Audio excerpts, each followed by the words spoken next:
Hola aprendices, ¿cómo están? El día de hoy vamos a elaborar el molde de la manga de nuestra camisa. Para ello lo primero que vamos a hacer es vamos a tomar la medida del perímetro de sisa, en este caso que está acá, si lo ven, del delantero y del posterior, y vamos a sumarlo para así obtener el contorno de sisa total de nuestra camisa. Miren cómo yo lo estoy midiendo, siguiendo la forma de nuestra sisa. Y listo, así medimos el total del contorno de nuestra sisa y es midiendo por la parte interna de la sisa, el del posterior y el del delantero. Y la tenemos en cuenta, la anotamos en un papelito porque a partir de ella, de ese contorno que nos dio, vamos a realizar la manga. Bueno, después de haber medido la sisa del molde delantero y posterior de nuestra camisa y realizar la sumatoria, ahí vamos a obtener nuestro perímetro de sisa. A ese perímetro de sisa, más adelante voy a decirles qué operaciones vamos realizando. Por ahora lo que tenemos que hacer es iniciar nuestro molde con una guía en forma de T. ¿Sí ven? Miren acá. Siempre iniciamos por lo general, o nuestros otros moldes lo iniciamos con un ángulo recto. En este caso lo estamos iniciando es con una guía en forma de letra T. ¿Sí lo ven? Hay que dejar espacio al lado derecho y al lado izquierdo suficiente, o sea que si ustedes tienen el papel, pues traten de dejarlo esta línea en el centro, no se vayan muy a la orilla porque él va a correr a ambas direcciones.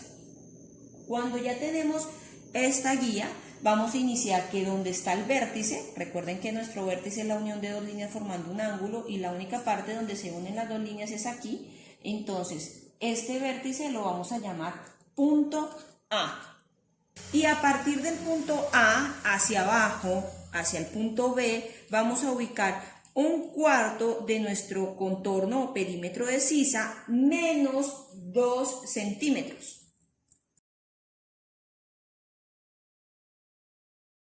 Ahí vamos a localizar nuestro punto B. Del punto A al punto C vamos a ubicar el largo de nuestra manga. De ahí ubicamos nuestro punto C. Escuadramos el punto B y el punto C hacia ambos lados. Si ustedes lo quieren, lo pueden hacer por partes, así como lo estoy haciendo yo, o sea, primero un lado y después el otro. Y de ahí simplemente prolongamos la línea. Listo, después de haber escuadrado nuestro punto B y nuestro punto C, nos ubicamos en el punto A. Y del punto A en diagonal, cayendo sobre esta línea del punto B, vamos a ubicar mitad de nuestro perímetro o de nuestro contorno de sisa. Mitad de la medida de nuestro perímetro o contorno de sisa. ¿Cómo lo hacemos? Miren acá. Yo ubico la parte aquí en el punto A número 0 y empiezo a correr hasta que encuentre la mitad. En este caso me hizo falta línea, entonces lo voy a alargar o voy a prolongar la línea. ¿Sí? Por eso es importante dejar bastante espacio tanto a la derecha como a la izquierda. Entonces en este caso, miren, lo tengo aquí y voy a empezar a correr. Aquí me da mi mitad de contorno de sisa o perímetro de sisa. Empiezo a correr hasta que ¡pum!, encuentre ahí mi punto o mi línea B. Y lo mismo lo hago al otro lado. Aquí en este lado vamos a encontrar el punto D. Y aquí vamos a encontrar el punto E. Ahora, del punto A hacia la izquierda, 1/10 de nuestro perímetro de sisa o de nuestro contorno de sisa. Y encontramos nuestro punto F. Del punto A a la derecha, 1/10 del perímetro de sisa. Y encontramos nuestro punto G. del punto D hacia la derecha 1/10 de nuestro perímetro de sisa. Y encontramos nuestro punto H. Vamos a unir en línea recta punto F con punto H. Vamos a medir ahora cuánto hay del punto D al punto H.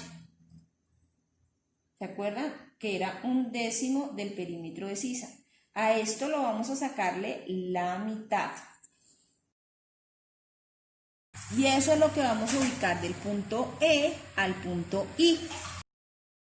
Vuelvo a repetir. Del punto D al punto H sacamos 1/10 de nuestro contorno o perímetro de sisa.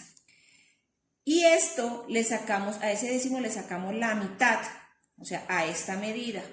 Y esa mitad es lo que aplican del punto E al punto I. O sea que si yo mido esto, esto mide la mitad de lo que hay aquí. Y unimos en línea recta punto G con punto I.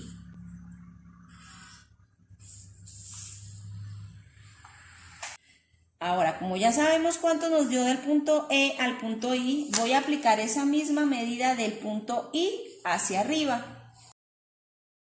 Y ahí voy a encontrar mi punto J. Del punto H hacia arriba, 1/10 del perímetro de sisa. Y ahí voy a encontrar mi punto K. De aquí hacia acá, 1/10 del perímetro de sisa, encontrando el punto K. Del punto F hacia abajo, 1/10 del perímetro de sisa, encontrando el punto L. Y del punto G hacia abajo, 1/10 del perímetro de sisa, encontrando el punto M. Ahora con nuestra curva de sisa, vamos a empezar a unir todos estos puntos. Primero unimos el punto D con el punto K.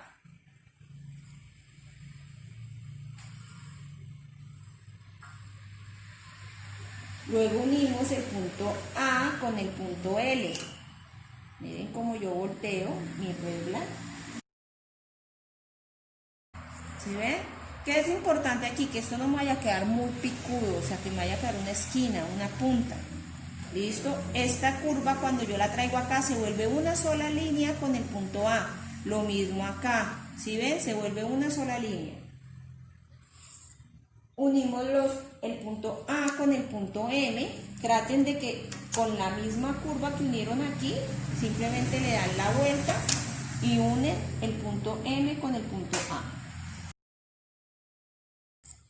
Y el punto J con el punto E. Ahora vamos a ir a la parte de abajo, donde está nuestro punto C. Del punto C hacia la izquierda vamos a marcar mitad de nuestra medida de puño más 2 centímetros. ¿Esos 2 centímetros para qué son? Para los prenses. Entonces en mi caso saco la mitad y le sumo 2. Y ahí voy a encontrar mi punto N. Ahora, del punto C hacia la derecha, vamos a marcar mitad de la medida de puño más 2 centímetros. Encontrando mi punto O. Unimos en línea recta punto E con punto O. Y unimos en línea recta punto N con punto D. Voy a prolongar esta línea un poquitico y voy a prolongar esta línea un poquito. Prolongar, acuérdense que es alargar la línea. Desde el punto N, que está acá, hacia el punto P voy a bajar 1 centímetro. Y del punto O hacia abajo voy a bajar 1 centímetro encontrando el punto Q. Voy a unir en semicurva. ¿Qué es una semicurva? Es utilizar la regla curva, pero en esta parte, o sea, en la parte menos curva de nuestra regla, no por esta parte. Y voy a unir en semicurva punto Q con punto C. Trato de unirla al mismo lado. y punto C con punto P, utilizando el mismo lado de la regla que utilicé para unir C con Q. Mido cuánto es del punto D, al punto P, ¿sí? Aquí me da, ¿sí ven? La mitad, y subo 2 centímetros hacia arriba. Y donde suba los 2 centímetros va a ser mi punto S. Hago lo mismo a este lado. Mido cuánto hay, aquí ya lo había hallado, del punto O al punto Q. Saco la mitad y subo 2 centímetros, y donde suba esos 2 centímetros va a ser mi punto R. Con mi regla curva, tratando de utilizar la parte menos pronunciada, voy a hacer unir el punto D con el punto S, ¿sí ven? Y voy a salirme aquí, unir el P con el S. ¿Esto para qué es? Es para la parte que queda más cerca a la cabeza de manga, la angostamos un poquito, y para el resto de la manga la sacamos para que le dé más amplitud a nuestra manga. Lo mismo hacemos con el otro lado. Vamos a sacar la mitad que hay de la medida del punto C al punto O. Y donde saquemos esa mitad, ubicamos el punto T. Escuadramos nuestro punto T hacia arriba. Y del punto T hacia arriba vamos a ubicar 8 centímetros, que eso vendría siendo para la sangría o para la perilla de nuestra camisa, pero eso también puede ser según diseño, lo que ustedes quieran subirle. Y ahí vamos a ubicar el punto U. Voy a borrar el excedente. Y ahí ya damos por terminada nuestra manga de camisa. ¿Por dónde saldría? ¿Por qué punto saldría nuestra manga? Sale por el punto C, punto P, curva, punto S, curva, punto D, punto K, L, A. ¿Sí ven que ya no cojo el punto S ni el punto G? Les repito, punto C, punto P, punto S, punto D, punto K, punto L, punto A, M, J, E, curva, R, curva, Q, y vuelvo al punto C. ¿Listo? Entonces este sería nuestro plano de manga de camisa. Ahora vamos a hacer los puños y las perillas. Bueno, aquí yo ya hice el puño de nuestra manga, las perillas y la sangría. ¿Listo? ¿Por qué me adelanté? Porque esto es un proceso súper fácil. Para realizar nuestro puño, vamos a realizar un rectángulo de largo que responda al contorno de puño por 5 centímetros. Yo les voy a enviar un cuadrito donde aparece el largo según la talla de cada camisa, ¿sí? Y por lo general el ancho de puño siempre va a ser 5 centímetros. Entonces, largo según diseño, ¿sí? Y ancho 5 centímetros. A esto le vamos a dar costuras alrededor de 1 centímetro por todo nuestro contorno, ¿ok? Después de haber dado costuras, el rectángulo se le da la forma a la que uno quiere con el molde, ya sea con puntas o esquinas de diamante o esquinas redondas, como así. En este caso, si yo quisiera, le puedo dar acá, ¿sí ven? Una esquina redondeada, o si llego y hago así, puedo hacer una esquina en forma de diamante. O la normal, la básica, que es pues con esta esquina normal. ¿Listo? Ahora, para nuestras perillas en sangría, la perilla es la pieza que complementa y da terminación a la abertura de la manga. Este molde lo elaboramos teniendo en cuenta el ancho, largo y abertura de la perilla. ¿Listo? O sea, teniendo en cuenta esta medida que nosotros realizamos aquí, vamos a tener en cuenta para la realización de nuestra perilla. En este caso yo ya las tengo elaboradas. ¿Listo? Para realizar la perilla, trazamos un rectángulo como está aquí, de 7.5 centímetros de ancho por 20 centímetros de largo de la perilla ya terminada. Y vamos a trazar otro rectángulo con una medida de 3.5 centímetros de ancho por 17 de largo. Recuerden que eso también puede variar dependiendo el diseño de cada uno. ¿Listo? Entonces, estos son puño, perillas y sangría, para que ustedes lo tengan en cuenta. Es súper fácil de hacer. Entonces espero que les haya gustado el proceso de la elaboración de la manga con sus puños y perillas, y nos vemos en nuestra próxima sesión, donde vamos a elaborar el bolsillo y vamos a elaborar los cuellos de nuestra camisa.